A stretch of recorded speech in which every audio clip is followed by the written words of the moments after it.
Who doesn't know the feeling of being watched? Of walking alone at night and hearing something, anything, just a little off? For many, that's a moment of suspense. But for Black audiences, that fear is often layered. In horror films, it's never just the monster outside. It's also the system, the suspicion, the silence. For decades, Black characters in horror weren't just underwritten, they were disposable. But the story, like the genre, has evolved with the relationship between Blackness and horror going from slight irritation to essential figure. Let's explore why. The 80s, the era of the sacrifice. In the 80s, horror was a playground of slashers and neon, but for us, it was a minefield. This was the decade that solidified the Black guy dies first rule. If you saw a Black character in a varsity jacket or security guard uniform, you knew the clock was ticking. Take Scatman Crothers in The Shining, for example. He's the magical Negro archetype traveling across the country to save a white family, only to take an axe to the chest the second he walks through the door. We were often seen as just the appetizer to the killer before the real savior took over. We were the muscle, the comic relief, or the warning, but rarely the survivor. By the end of the 80s, the disposable trope began to crack. In Friday the 13th, Part 8, Jason Takes Manhattan, Julius Gall famously squares up to box Jason Voorhees on a rooftop after finding himself trapped. Though he ultimately dies, losing his head in the process, the refusal to run transformed the Black character from a slight irritation into a figure that is actively defiant, planting a seed for decades to come. The 90s, vengeance and the urban legend. Then came the 90s and the vibe shifted. The horror movie moved from the woods to the city. We got Candyman in 1992, a film that turned racial trauma into a haunting, velvet-voiced myth.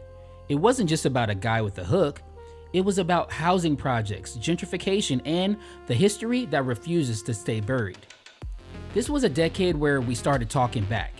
Tales from the Hood in 1995 screamed about police brutality and domestic abuse, proving that the monsters in our neighborhoods often wore badges or lived in the house next door.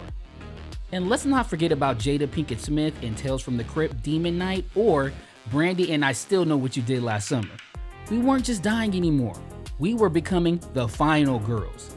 We were fighting back, even if the industry was still trying to figure out where we fit. The 2000s, the token, and the tech. As we hit the Y2K era, the tropes got weird.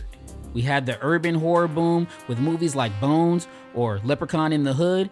At the same time, the genre felt almost like a parody of itself. On the mainstream side, we were often the tech expert or the sarcastic best friend in the background of big budgeted remakes, but there were cracks of light. Naomi Harris in 28 Days Later was a revelation. We saw a survivor who was colder, smarter, and more ruthless than anyone else on screen. She didn't need a magic power, she just needed to stay alive.